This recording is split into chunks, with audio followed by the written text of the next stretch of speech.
স্বাধীন দেশে একটা মানুষের সাথে আপনার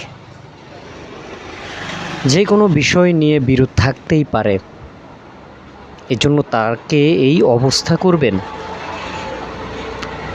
দেখুন, হিরো আলমের বর্তমান যে অবস্থা, আমি খোঁজ নিয়ে জানতে পারলাম যে তার অবস্থা খুবই খুবই খুবই আশঙ্কাজনক।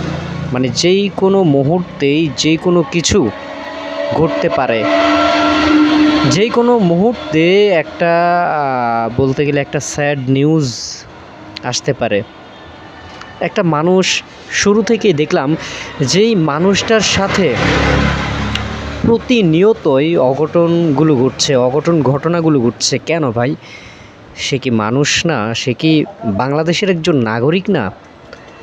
এই যে স্বাধীন দেশ, তার সাথে আফতাবনগরে তার সাথে যা ঘটলো, ফেসবুক ইউটিউবের বিষয় তো এখানে আসলে সব কিছুই বলা সম্ভব হচ্ছে না, বা খোলামেলাভাবে সব কিছুই বলা সম্ভব হচ্ছে না বা বলা যাবে না। যদি সব কিছু বলি সেক্ষেত্রে আমার ভিডিওটি রিমুভ হয়ে যেতে পারে, আমার ভিডিওতে স্ট্রাইক আসতে পারে, বিভিন্ন রকমের সমস্যা হতে পারে, যার কারণে বললাম না। কিন্তু দেখুন, যারা দেখেছেন হিরো আলমের সাথে যা ঘটেছে আফতাবনগরে, ভাই সে তো একটা মানুষ এইভাবে দিনের পর দিন লাঞ্ছিত হচ্ছে, দিনের পর দিন তার সাথে এই ঘটনাগুলো ঘটছে। এক এক সময় এক এক ঘটনা তাকে নিয়ে তৈরি করা হচ্ছে। এক সময় রিয়ামনির সাথে তার বিভিন্ন রকমের ঘটনাগুলো ঘটছে, এক সময়ে ম্যাক্স অবির সাথে ঘটনাগুলো ঘটছে, তারপরে আরেকটা কি ম্যাক্স অবির যেই লাভার বা স্ত্রী হতে পারে সেই মেয়েটিকে নিয়েও কিন্তু অনেকগুলো ঘটনা আমরা দেখেছি।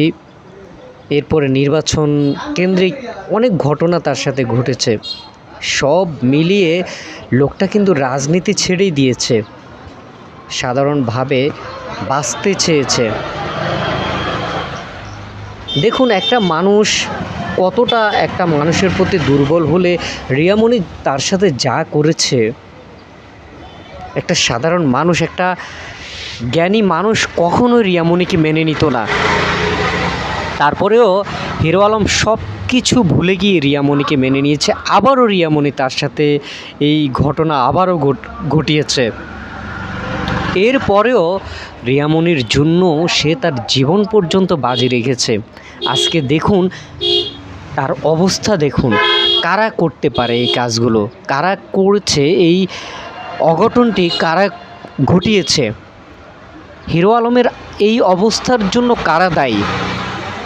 আমি তো মনে করি যে এই যে এখন দেখলাম যে রিয়ামনি হিরো আলমের পাশে আছে, রিয়ামনি হিরো আলমকে নিয়ে হসপিটাল পর্যন্ত গিয়েছে, এখানেও কিন্তু কোনো না কোনো কারণ থাকতে পারে, সাজানো কিছু থাকতে পারে। আমি মনে করি রিয়ামনি, ম্যাক্স ছবি, ইতি, এদেরকে যদি আইনের আওতায় আনা হয়, এখানে আসল ঘটনার সাথে কে জড়িত, আসল দোষী কে, এটা কিন্তু একেবারে ক্লিয়ারলি এটি বের হয়ে যাবে।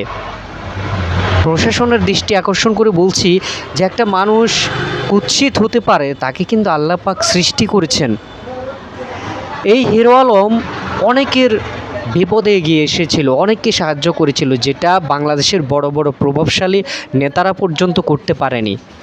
কেন ভাই তার সাথে এই ধরনের আচরণগুলো করা হচ্ছে? কেন তাকে বারবার তাকে লাঞ্ছিত করা হচ্ছে? কেন তার উপরে বারবার এই ধরনের তার সাথে ঘটনাগুলো ঘটানো হচ্ছে?